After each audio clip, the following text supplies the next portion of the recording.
नमस्ते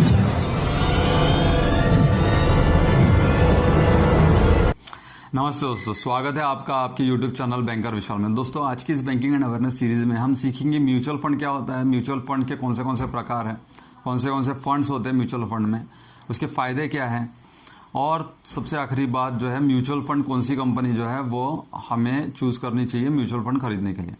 तो दोस्तों, वीडियो को आगे बढ़ाने से पहले सबसे गुजारिश करना चाहूँगा कि अगर आपने हमारा चैनल सब्सक्राइब नहीं किया होगा तो चैनल को सब्सक्राइब कर लीजिए और नोटिफिकेशन ऑन कर लीजिए ताकि मैं ऐसे ही महत्वपूर्ण वीडियो आप तक पहुंचा सकूं। तो दोस्तों, सबसे पहले हम बात करेंगे म्यूचुअल फंड। म्यूचुअल फंड क्या होता है? म्यूचुअल फंड उसके नाम की तरह ही म्यूचुअल है, मतलब बहुत सारे इन्वेस्टर जो है एक जगह आकर इकट्ठा आकर अपना फंड जमा करते हैं। और एक एसेट मैनेजमेंट कंपनी होती है, वो एसेट मैनेजमेंट कंपनी के जो फंड मैनेजर्स है उस फंड को डाइवर्सिफाइड एरिया में इन्वेस्ट करते हैं और वहाँ से हमें मिलता है NAV, नेट एसेट वैल्यू। तो दोस्तों, यहाँ पर जो एसेट मैनेजमेंट कंपनी होती है, ये जो फंड रेज हुआ है वो एक डाइवर्सिफाइड एरिया में इन्वेस्ट करती है। Like for an example equity, डेब्ट फंड या अलग अलग इंस्ट्रूमेंट जो मार्केट में होते हैं उसमें इन्वेस्टमेंट करती है और कोशिश करती है आपको ऑप्टिमिस्टिक और बेस्ट पॉजिटिव रिटर्न्स देने के। इसके बाद हम बात करेंगे दोस्तों कि म्यूचुअल फंड में हमें क्यों इन्वेस्टमेंट करना चाहिए। दोस्तों, म्यूचुअल फंड में इन्वेस्टमेंट करने के फायदे ये हैं कि आपको डाइवर्सिफाइड एरिया में कम से कम अमाउंट में इन्वेस्टमेंट करने का यहाँ पे मौका मिलता है। आप जो है इन्वेस्टमेंट की शुरुआत कम से कम अमाउंट में कर सकते हैं। दूसरी बात जो है, हाईली क्वालिफाइड और प्रोफेशनल पर्सन जो है, फंड मैनेजर जो है यहाँ पे आपका फंड जो है इन्वेस्टमेंट करते हैं, वो आपके फंड की देखभाल करते हैं ताकि आपको मैक्सिमम रिजल्ट मिल सके। दोस्तों, हमें क्या मिलता है इन्वेस्टमेंट करने के? हमें मिलता है दोस्तों NAV, net asset value. Net asset value क्या होता है? नेट एसेट वैल्यू होता है कि आपने जो इन्वेस्टमेंट किया है उसकी जो मार्केट वैल्यू है divided by number of share holders, तो जो निकल के आता है वो होता है NAV। ये NAV इंडिकेटर होता है कि आपका जो फंड है वो बढ़ रहा है या कम हो रहा है, ये सारी चीजें वहां से पता चलती है। अब दोस्तों, हम बात करेंगे कौन से फंड होते हैं, क्योंकि हम तो इन्वेस्ट करते हैं म्यूचुअल फंड में, लेकिन हम कहाँ इन्वेस्ट कर रहे हैं, कौन सा प्रोडक्ट परचेस कर रहे हैं, उसके बारे में भी सोचना बहुत जरूरी है। तो दोस्तों, यहाँ पर म्यूचुअल फंड में आप जब इन्वेस्ट करते हैं तो कुछ मुख्य प्रकार हैं। एक होता है large cap fund. Large cap fund मतलब उसके नाम से पता चलता है जो बहुत बड़ी कंपनियां होती हैं जिनका मार्केट शेयर जो है $10 बिलियन से अधिक होता है। For example Reliance industry, Tata industry या फिर एयरटेल, ये जो कंपनीज हैं इसमें जो इन्वेस्टमेंट होता है उसको कहते हैं लार्ज कैप फंड।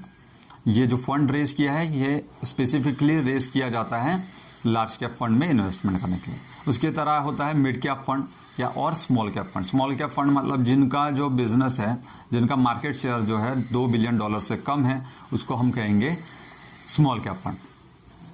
अब एक और तरीका, चौथा टाइप का फंड होता है जिसको कहते हैं मल्टी कैप फंड। कुछ लोग चाहते हैं कि हम हर टाइप के फंड्स में इन्वेस्ट करें, स्मॉल, मीडियम, लार्ज, तो उनके लिए ये फंड बनाया गया है जिसमें आपका फॉर एन एग्जांपल ₹100 आप इन्वेस्ट करते हैं तो उसमें का ₹30 जाएगा स्मॉल में, ₹30 जाएगा मिड कैप में और बाकी का बचा हुआ ₹40 जाएगा लार्ज कैप में, या वाइस वर्सा।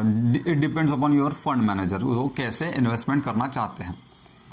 तो ये बेसिकली ये सबसे ज्यादा पॉपुलर है। उसके बाद एक सबसे इंपॉर्टेंट प्रोडक्ट होता है, फंड होता है यहाँ पर, वो होता है बैलेंस फंड। बैलेंस फंड में क्या होता है दोस्तों, आपका जो फंड है वो 2 हिस्सों में डिवाइड किया जाता है। एक होता है इक्विटीज, दूसरा होता है डेब्ट।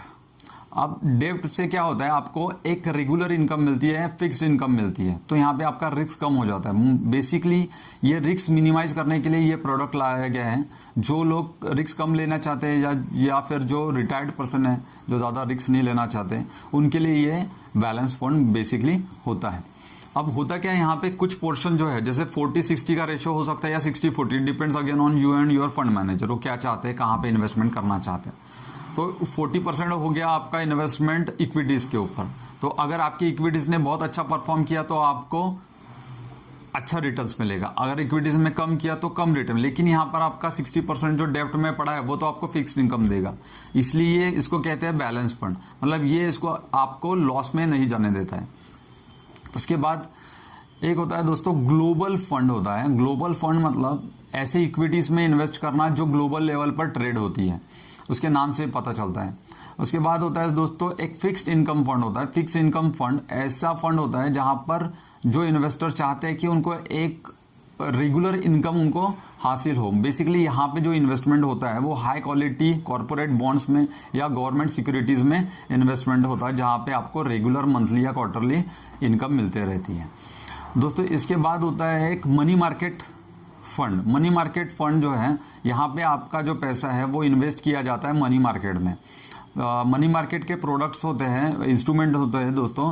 For an example treasury bill हो गया, या कॉरपोरेट बॉन्ड्स हो गए, या फिर इस तरीके के जो आरबीआई निकालती है कुछ अलग अलग बॉन्ड्स निकालती है, उसमें इन्वेस्टमेंट होता है आपका।